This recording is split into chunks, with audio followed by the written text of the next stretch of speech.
Evaluate. Always evaluate evidence critically, said a wise man of the land of fools to one of his students. Now I shall test you on feasibility. Suppose I were to say, climb up that moonbeam. What would you answer? I would say, I might slip on the way up. Wrong. You should have thought of chopping footholds with an axe.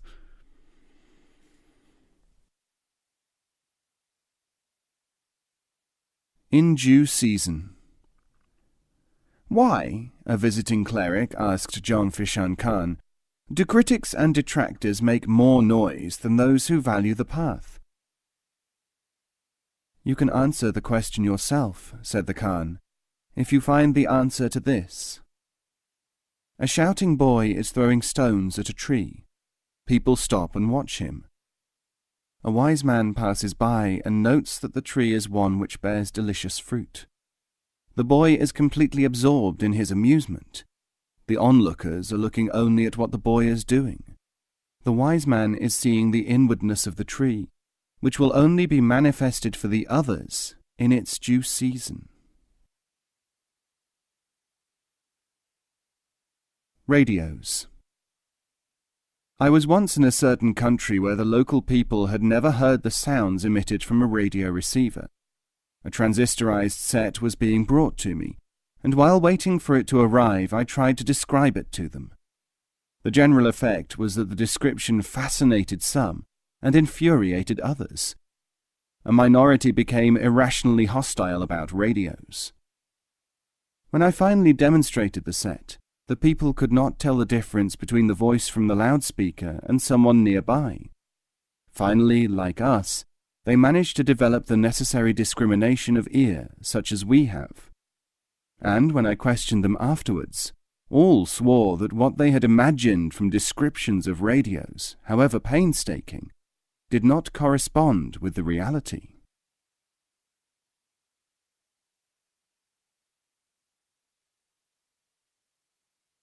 The Young Sufi. An old man visited a young Sufi, sitting among a group of friends. The other visitors were scornful when he said, "All my life I have hoarded money, and I have spent no time in reflecting upon man and his inner reality." The Sufi said, "Each man does with what he has, what he can." "Yes," said the ancient miser, "and since I do not know any other way to honor you, whom I now recognize, I give you this. It is a gem which I bought at the goldsmith's. I paid for it every penny which I have saved these past 60 years. It is the best thing he had in his shop. I am too old to change, but each man speaks in his own language." The young Sufi stood up and started to rend his clothes. He said to the assembled company, "You are thinking that this man is materialistic and lacks knowledge. But he is parting with the most precious thing he has, because of his nobility of spirit, not mine. From this day on, this man is your teacher, and I shall go into seclusion."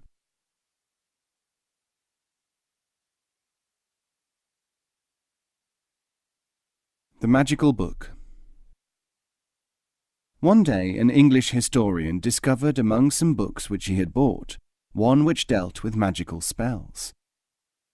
He put the book aside, but one day he thought, "Magic is absolute nonsense, but wouldn't it be remarkable if a historian, from the best possible motives, could make use of the spells to project himself into the past? He would be able to learn the real facts of history." And so it was that our historian found himself in Britain during the Norman Conquest. When he had lived there for a time, he pronounced the magic word for returning to his own time. Not long afterwards he gave a lecture on Britain in Norman times. He was soon deprived of his university post because he insisted upon making allegedly factual claims without citing his literary sources and alleging that all historically established facts about Norman Britain were incorrect. His library was sold up, and the Book of Magic found its way to the Middle East. It was bought by a man named Mansour, who was as attracted as the English historian by the space-time formula. He projected himself back to the taking of Constantinople by Mohammed the Conqueror, just as a matter of interest. Since in his community the practice of magic was considered to be undesirable, he told nobody about his adventures. But being only human, he could not resist using his new information.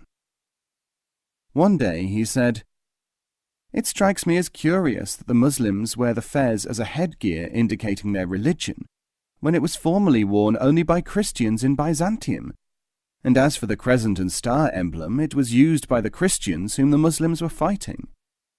The ecclesiastical authorities in his country declared him a heretic, and nobody would talk to him until he retracted every word, which he soon did. He threw the book out of his window, and it was picked up by a beggar, who sold it for a scrap of bread to the owner of a bookstall. The book was written in English, and a foreigner who knew the language bought it for next to nothing on his way back to the West. This man, whom we shall call Martin, became fascinated by the very same passage in the book as had interested his predecessors. But being a good Catholic, he took it to a cardinal of his acquaintance and asked him about it. The cardinal said, "My son, this is a grievous sin, and such an object as this is an abomination to all believers. Shun it." Martin was appropriately grateful for this guidance, and he left the book with the cardinal.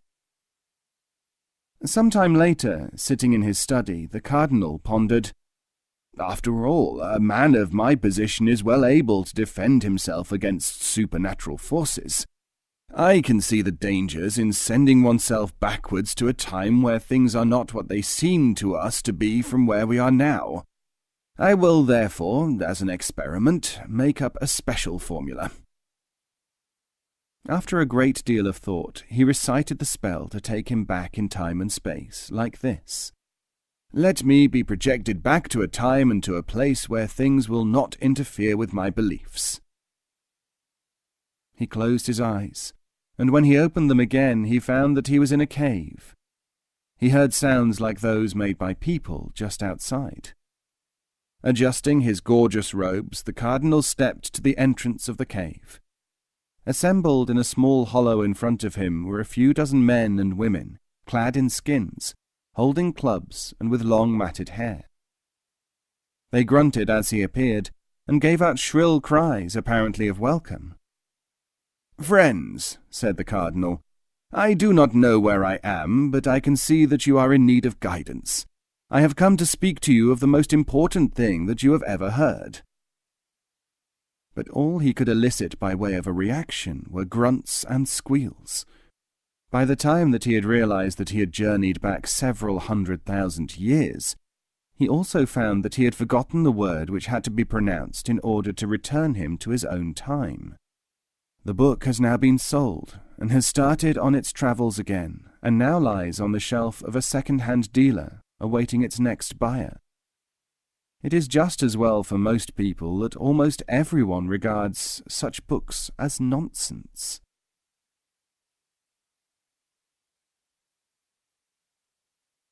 The Man.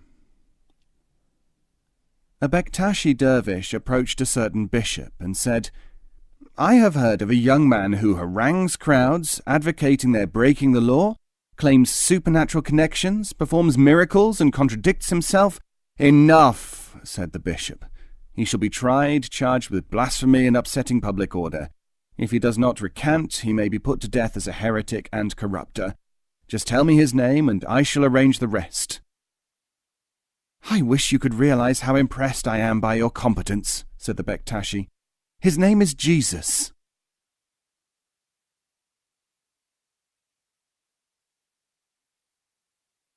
Psychoanthropological Report.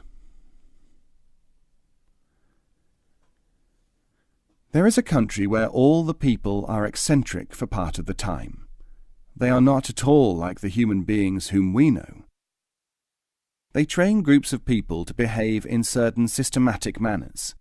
When this has been done, they elicit that behavior and all its surrounding actions by applying the necessary stimuli. Those people who show the greatest efficiency in training, the best indoctrination subjects, are given rewards, just as are laboratory animals who successfully reproduce their conditioning plan. But at this point, unlike us, these people become quite confused in the most systematic manner. The trainers themselves, instead of saying, "Another experiment successfully completed," start to admire and worship the heroes. They set them up as inspirers, actually claiming that what they did was spontaneous. The result is that anything really spontaneous is punished and disliked, and cannot survive in their society. But as they have the word left over, they use it for non-spontaneous things. This is all such a pity, since they are at times very pleasant people to be with, having far greater capacities than this self-deceptive one. And theirs is, to many visitors, a beautiful country. Because of the drawback just described, of course, most people who do not have to go there avoid it. They become irritated, noting that the citizenry of this place actually have scientists who carry out clinical and experimental work on animals and humans without noting similar effects in everyday society. This, they claim, is the experimenting and conditioning. But what they do among themselves, something precisely the same, after laboratory hours, that is not. But are the results of the scientists' indoctrination processes secret? Good gracious, no. They are printed by the million in popular books and very widely read. We are lucky to live in our kind of world.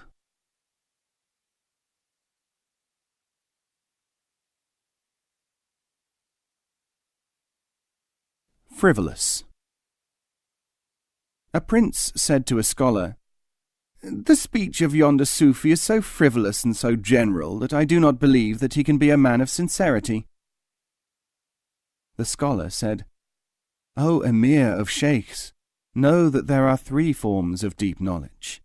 The deep knowledge unknown to any, the deep knowledge given by the results of complex speech, and the deep knowledge conveyed by seemingly frivolous means.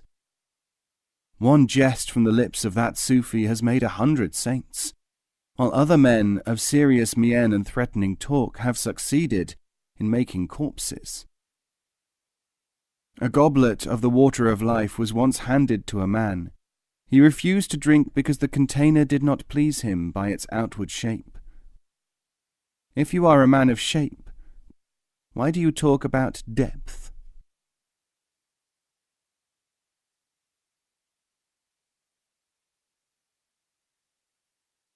Stop Og now. So the great discovery has come at last. The arch-rebel, blasphemer, jack-of-all-trades called Og has essayed a new attention-attracting move. His last wonderful piece of advice, it will be remembered, was carry 5 things at once. Instead of making several journeys, make one. The priesthood, as any intelligent man could have foreseen, soon put an end to that. And of course it was only a matter of time before Og came up with something else. If the great totem had intended us to behave like children, to fill our arms with objects in fumbling disarray, it would have been laid down in the magical chants. We know, as the great chief hoodoo so sagely ruled, that it is more dignified, more apposite, more right to carry one thing at a time. But we are becoming accustomed to Og. Innovator, he may call himself. But what innovation is there, even assuming the far from established thesis that innovation is good, for there is evidence to the contrary, in the mere repetition, under another guise, of rebellion and heresy? Yesterday, as I have said, it was carry more than one object at a time and save time. Today, the puerile pattern is repeated, though the undertones of challenge are more sinister. Today, friends, it is, I can make fire without rubbing 2 sticks together.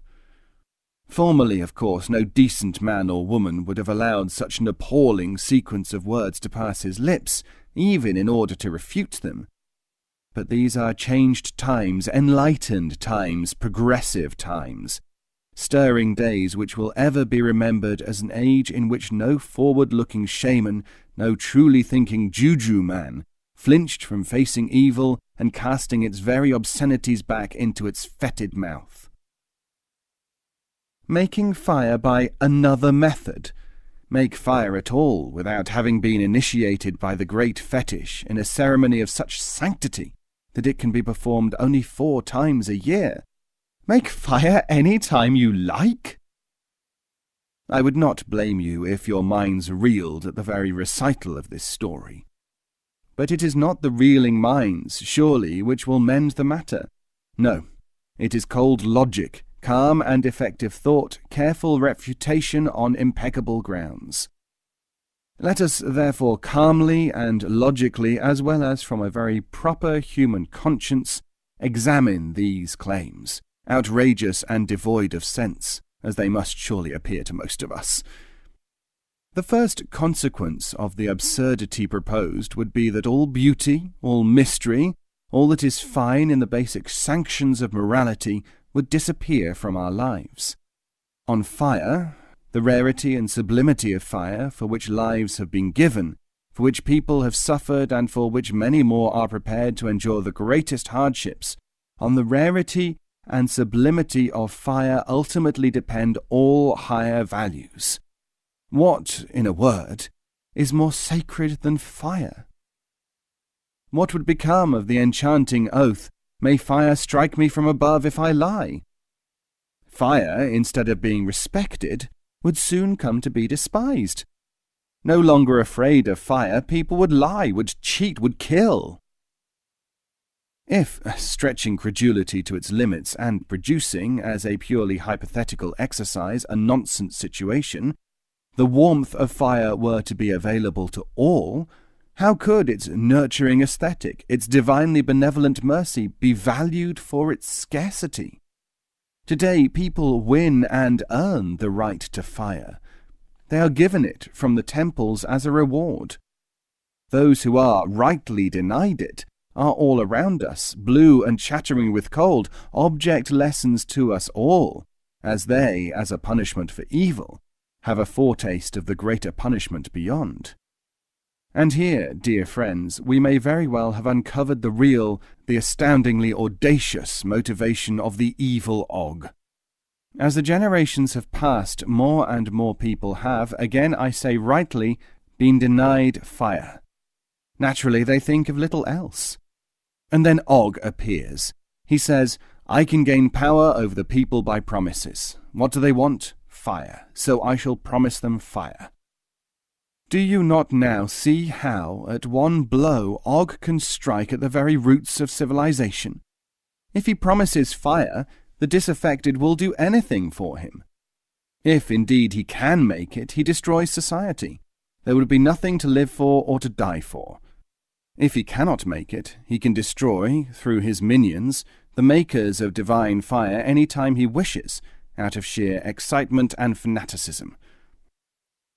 Og says that we are conservative, timid and hypocritical as a society. Is it conservative to range ever further in search of wild bison? Is it timid to protect the finest feelings known to man?